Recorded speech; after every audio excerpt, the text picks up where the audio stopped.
All right, so it's no secret that since Mike Tirico left Monday Night Football, that they've had kind of like a weird transition between him to Sean McDonough with Gruden, to Gruden leaving and ESPN getting rid of McDonough, all kinds of stuff. But this year, I think, is by far the worst since Mike Tirico's left. So let's just do it. Let's go through why the 2018 Monday Night Football crew is failing so badly. I have some points written out on a little sticky note here, so let's just get into it. All right, my first point, and this is kind of a given, but it's pretty much half of the issue, is the commentary crew. Let's start out with Joe Tessitore. So I think he's good, but not like great, somewhere in the kind of adequate mediocre range. He has a nice voice, but he doesn't bring a lot to the play-by-play calls, and he's just he's good at what he does, but I don't think he brings enough to the table for Monday Night Football. If you compare him to someone like Al Michaels or even Jim Nantz, they all have their own unique style and something that separates them, and Tessitore just doesn't really bring anything of that nature to the table. Next up, staying with the commentary, we obviously have Jason Witten. ESPN paid a lot of money for him, and while he's great some of the time, he's very hit or miss. He's missed some very obvious calls. I think there was one in the 49ers game where Nick Mullins threw an interception and he said it was play action and it wasn't, and then said it went to the wrong guy. So just stuff like that is really inexcusable, and I'd get it if you were starting off on small kind of local broadcasts, but if you're on Monday Night Football, that stuff needs to be corrected. Then when they go to Tessitore and Witten in the booth, it's kind of like Witten standing there all stiff, and he looks uncomfortable. And as someone who's done commentary myself, granted for varsity football and basketball, it's something that either you get it or you don't. And if you don't get it and you don't have it, then you kind of end up really uncomfortable in the booth and you don't know what to say, and you try to fill the downtime and stuff like that. So you either have it or you don't, and I hate to say it about Jason Witten, but it just doesn't seem like he does. And for someone who ESPN's paying so much money for, that's an issue. So next up, how can I forget? Booger McFarland. Wow, where do I begin with this guy? Okay, what's with his little chair, little contraption, gimbal, whatever the hell that is he sits in? Please get rid of that. Please get rid of that. That is the weirdest, stupidest idea I've ever seen. If you're in the stadium and you're in the first few rows, he's blocking you. He actually had a TV behind him, and fans complained, so now ESPN changed that to plexiglass. But why is he on the field in this crane contraption, whatever you want to call it? What is the point? ESPN, please listen.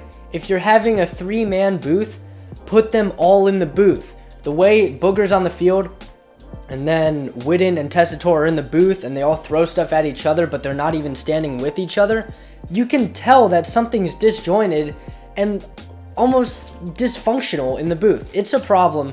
ESPN, please fix that. If you want to keep Booger on there, put him in the booth. I'm begging you. And last but not least is the presentation of Monday Night Football. And this is kind of a personal thing for me.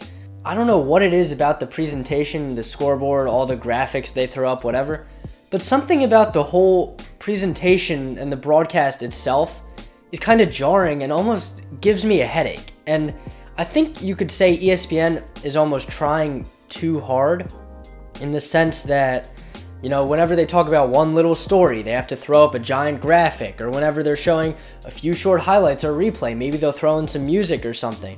Or even their halftime show, which they claim is commercial free, but then throw in commercials right in the middle of it. Like, you're not fooling anyone, so just kind of lay it all out for us. You don't have to go in and throw in all this unnecessary stuff just for a simple broadcast. And I constantly find myself comparing Monday Night Football in general to the Sunday Night Football crew. You see Al Michaels and Chris Collinsworth in the booth, and they're just so natural together. They have this natural chemistry that none can compete with. And even if you find yourself with someone like Tony Romo joining Jim Nantz in the booth last year, even though he wasn't great at first and he's come miles from then, he still added a little almost comedic value and charm to the broadcast when he came in. So just stuff like that. I don't think Tessitore, Witten, or Booger have any of that, and the way they just constantly cue at each other, it's so unconversational, and it's just like they're asking each other a bunch of questions, which is part of the issue. Going back to the presentation, sorry, I'm getting a little off topic.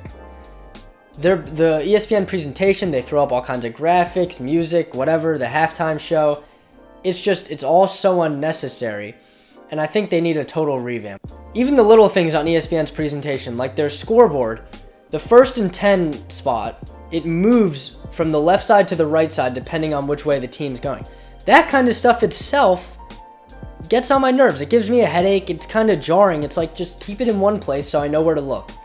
Or even ESPN, you know how they have that little bar with the latest news and headlines at the bottom?